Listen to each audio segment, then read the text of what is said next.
Okay, grade 12, you are still busy with the state of the environment. The focus of this lesson is climate change, and this is on page 131 in the textbook. What is your definition of climate change? Yeah, the very first sentence, so you highlight it in your book. Climate change is defined as any significant and sustained change in the normal weather pattern. All right, so it must be significant means it must be noticeable. Then it must be a big change in the normal weather pattern, and then it must be sustained. In other words, it must be ongoing. It is a process. It is not a once-off event. Okay, so it could take the form of a change in the amount of rainfall.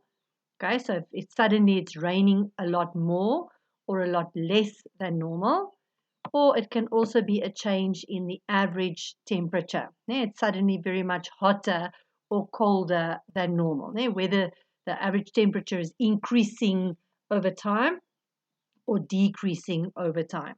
Okay, now as we mentioned in a previous lesson, when there's climate change, it disrupts ecosystems.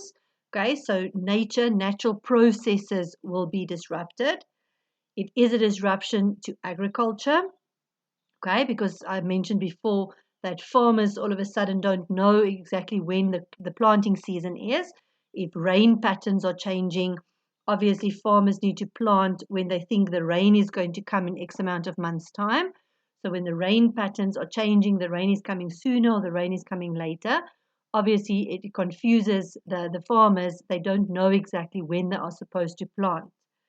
It also threatens the natural environment, okay, because obviously natural processes are going to change, and the lives of people.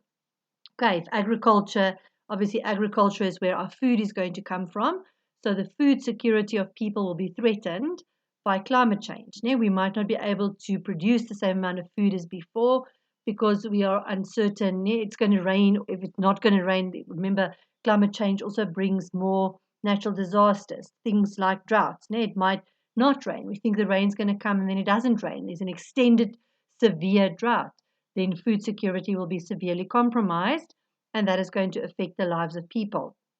Or there's a flood, a very severe flood that washes away all the crops and the topsoil and whatever, which is also going to undermine food security. Okay, now climate change can result as a result of two things. Okay, it can be caused by natural processes, or it can result as a result of human actions. So it's either a natural process or it is something that people physically is causing. Okay, a natural process would be in the case of oceanic circulation or, for example, a volcanic eruption. All right, if there's an active volcano somewhere and there's a volcanic eruption at some point, that is going to cause climate change. The climate is going to change in that area, but it can also be as a result of human actions, like, for example, air and land pollution. All right, which is the case, what is happening now. We are facing climate change, we are facing global warming as a result of the amount of pollution that we have caused over hundreds and hundreds of years. Nature is fighting back. Okay, what are the consequences of climate change? First of all, as I said, shifting weather patterns threaten food production and food security because rainfall becomes unpredictable and erratic. Long periods of severe droughts might be followed by periods of floods. Both droughts and floods impact negatively on food security. All right, so shifting weather patterns obviously threatens our food production in terms of agriculture. Okay, it also causes rising sea levels. We hear about this a lot. Okay, as a result of global warming, the temperatures of the sea is increasing, and that is causing the solar caps to start melting, which is adding to the volume of seawater, which is causing coastal freshwater reserves to be contaminated. Okay, so any freshwater reserves near the coastal areas will be contaminated. The salt water would be rising, and normal freshwater lakes would be contaminated with seawater, salt water, which obviously will kill the fish in the process. Fish live in a particular ecosystem, so there's certain fish that will survive in the coastal water, the oceanic water, salt water, and then there's certain fish that survives in fresh water. And if our freshwater resources get contaminated by the salt water, obviously the freshwater fish will be killed in the process. Okay, floods obviously caused by heavy rainfalls.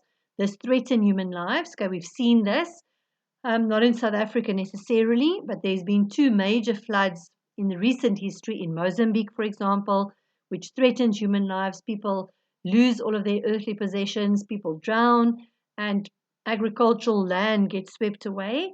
And then, as I mentioned in a previous lesson, obviously with the topsoil, and it causes soil erosion and desertification, okay, which means that the soil basically becomes inappropriate for agricultural production in any time in the future. Right, rising temperatures can also cause the spread of pests and diseases. Okay, generally, most or a lot of diseases and bacteria and stuff grow better when it's hot. Okay, that is why normally when we have a good, proper cold winter, there tends to be less disease when it gets hot, because the cold properly kills all the little diseases and pests and things that is out there. Right, so when it's very hot, obviously the spread of pests and diseases will increase. Those organisms grow better and they spread better when it's hot. Okay, so that will be in the case of malaria. Now, the hotter it is, the more mosquitoes there are. All right, obviously the heavy rain. Heavy rain causes a lot of breeding space for malaria mosquitoes to lay their eggs in for them to develop. So it does create a lot of more mosquitoes, and that goes hand in hand with malaria if it's a certain type of mosquito. Okay, bilharzia is a little snail that lives in the water. Okay, that also flourishes more in extremely hot temperatures. Okay, African sleeping sickness, if I'm not mistaken, this is also caused by a mosquito, but I might be wrong. And yellow fever. All right, you can just see when it's hot in winter, for example, there's not that many flies around, for example. And as soon as the temperature starts rising, there's a lot more flies when it's hot. And flies carry disease also. Now, there's lots of insects that carry diseases. And diseases are more prevalent when the temperatures are hot. So when there's climate change, obviously it threatens our food production, okay, because of unpredictable rainfall or droughts and floods. The sea levels are rising. Okay, it's changing ecosystems, which causes a negative impact on wildlife.